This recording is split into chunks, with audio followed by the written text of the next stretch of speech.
All right, Pastor Pawlowski, I want to get the update from you. All of America on this side of the border, we want to know what happened in those 53 hours when they took you away.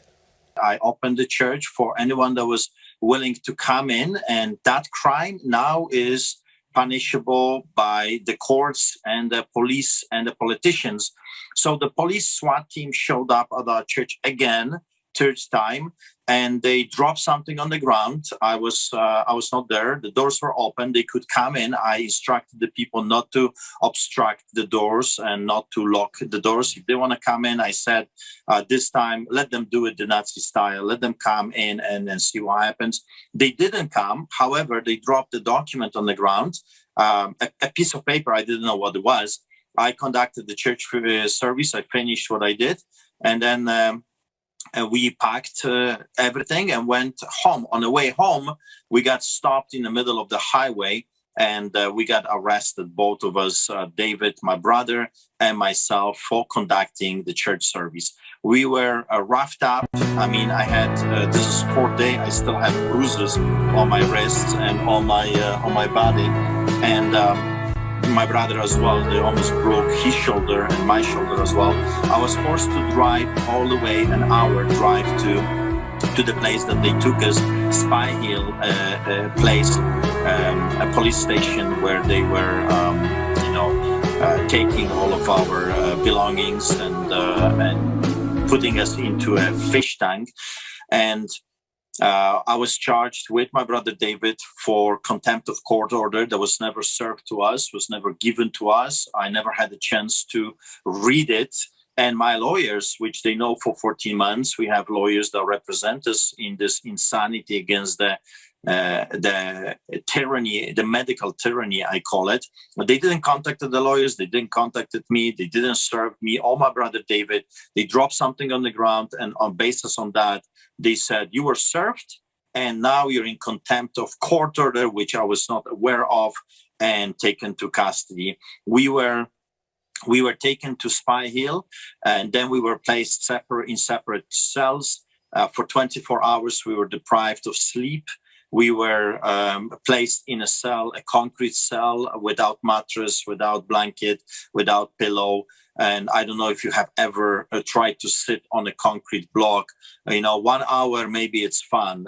10 hours, you feel every bone in your body. 24 hours, it's torture. It's absolute torture. You have to stand up and walk around. You can sit, you can lay down, you can use our left shoulder or right. Everything is in pain. So that was the Spy Hill. However, there was some good people there as well. And when they saw how we were treated, they came and they said, hey, we need to change your circumstances. I have here, I wrote down their name. So from Gestapo to a Staff Sergeant Campbell and APO Thomas Daniels. Wow, even in the dark place, there are always God's children, some good, decent people. And they ask us if we need anything to eat, if we need anything to drink, if we need to go around and stretch our legs. And they provided us for a few hours before we were taken to another place with a mattress. And I was even given a coffee. Can you imagine? Thomas Daniels, APO, said, if I can, I'll bring it to you. And he made it himself. What a beautiful people.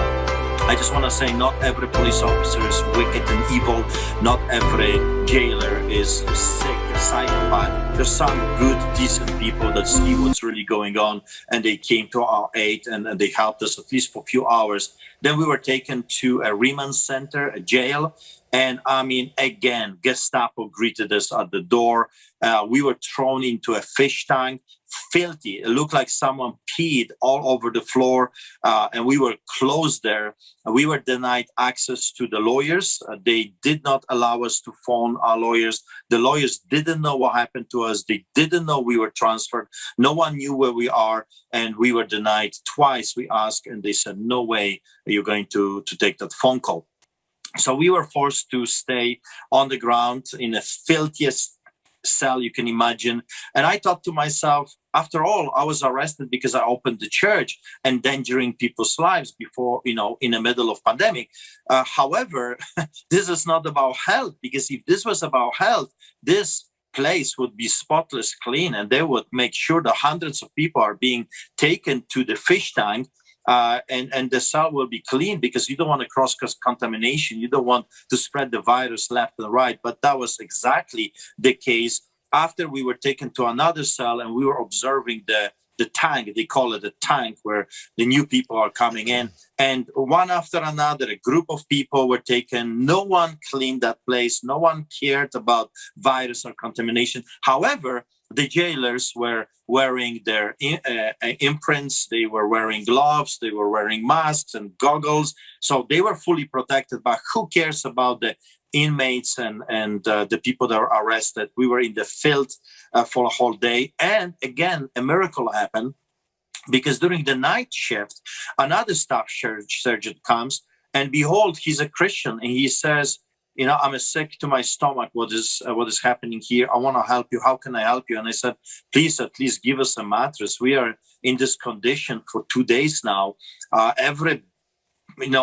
body is aching. Every bone in our body is hurting. Can you at least give us something we can sleep on? And he provided us for 3 hours, from 3 a.m. to 6 when we were taken to the courthouse. He provided us with a mattress and a blanket because it was extremely cold. We were shivering. And in the morning, we got from this shift a coffee, which was amazing after the treatment from the Gestapo. We were taken to the courthouse. In the courthouse, we waited hours until we were able to see our lawyers. We talked to the lawyers, and then we were taken before the judge. The judge was very sympathetic, a nice older gentleman, and he says he's going to grant us the release. And he says 12:30 should be signed, and then you should be out of jail as soon as possible. However, that didn't happen. When we were taken to jail again, the people that took us, the officers that took us back, they were playing the most horrible, filthy music that you can imagine. I mean, F this and F that. And we were transferred with another woman. And my brother says to them, come on, don't you have any decency? There's a woman here, and here's a pastor, and you're playing this filth.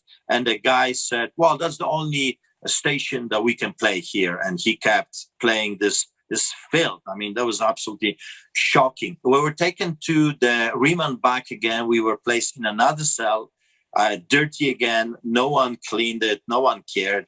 When you sit on a bench, you were glued to the bench. I mean, that's how filthy it was. I don't know what they sprayed over there, some kind of a juice or something, but I had to really look for a cleaner place. I was in my suit from church, and it was crazy. And then the jailer, one of the guys, just stood up and he did, like, hey, praise the Lord, praise the Lord. And they were laughing at us, they were pointing at us, and they were mocking our faith right there. It was the most disgusting thing I've seen in a long time from a professional, right? This should be professional. This should never be something personal, but it became very personal. We became political prisoners. The premier of Alberta came on public and he says, I will crush Pawlowskis.